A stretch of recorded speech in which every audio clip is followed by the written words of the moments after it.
आज सच में बड़ा मुश्किल है ये कहना कि हम भारतीयों का आर्थिक भविष्य क्या है। बिकती राष्ट्र संपदा, खाली खजाना, बिजली, पानी, स्वास्थ्य और यातायात पर बाजार का कब्जा, बैंकों के मुकाबले उतर आए निजी वित्तीय संस्थानों की मनमानी, बेरोजगारों की फौज, रोज छूटती नौकरियां, सकल घरेलू उत्पाद का 23% से ज़्यादा गिरना देश को कहाँ ले जाएगा।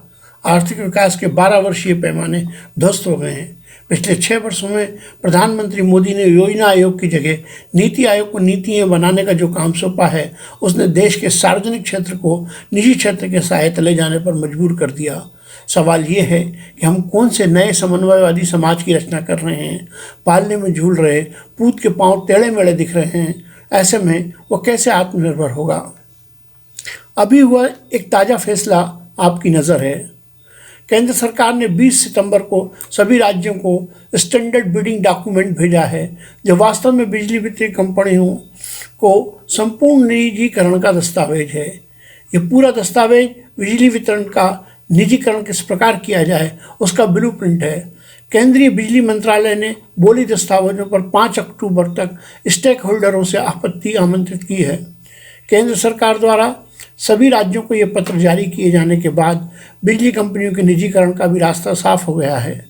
दस्तावेज को इस प्रकार तैयार किया गया है कि किसी प्रदेश को बिजली डिस्ट्रीब्यूशन का निजीकरण करने में देर नहीं लगेगी।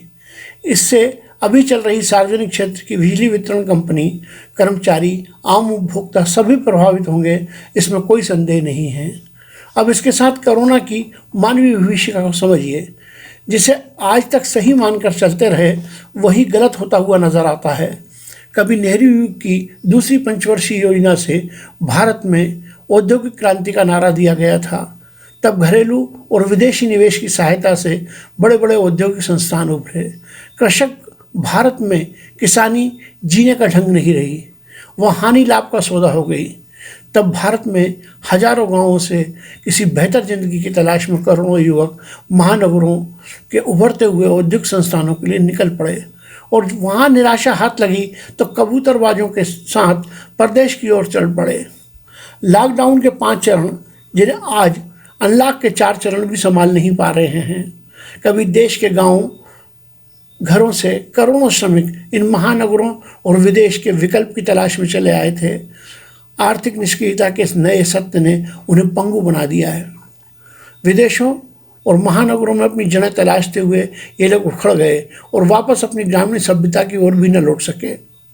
आंकड़े ये बताते हैं कि इस आर्थिक दुरावस्था के दिनों में जहां सकल घरेलू उत्पाद 23.9% कम हो गया, ऐसे में आत्मनिर्भर भारत किन उम्मीदों उसके पर खड़ा होगा, सोचिए।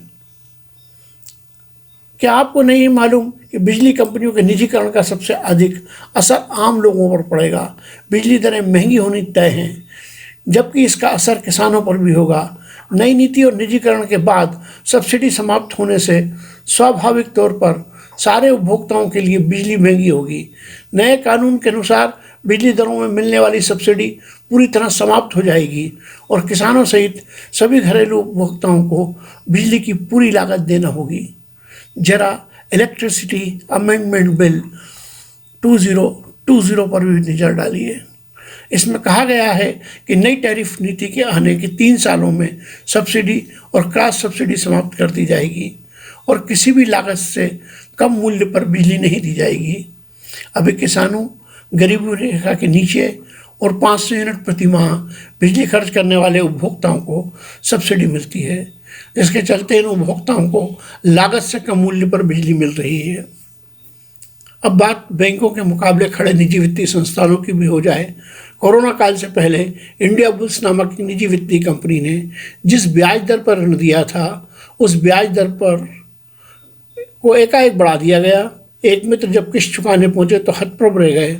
ऐसी कलाकारी लगभग सभी निजी वित्तीय कंपनियों ने की है।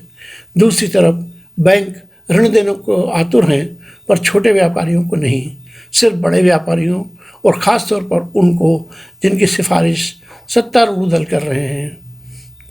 सोचिए, क्या यही आत्मनिर्भर भारत का चित्र है।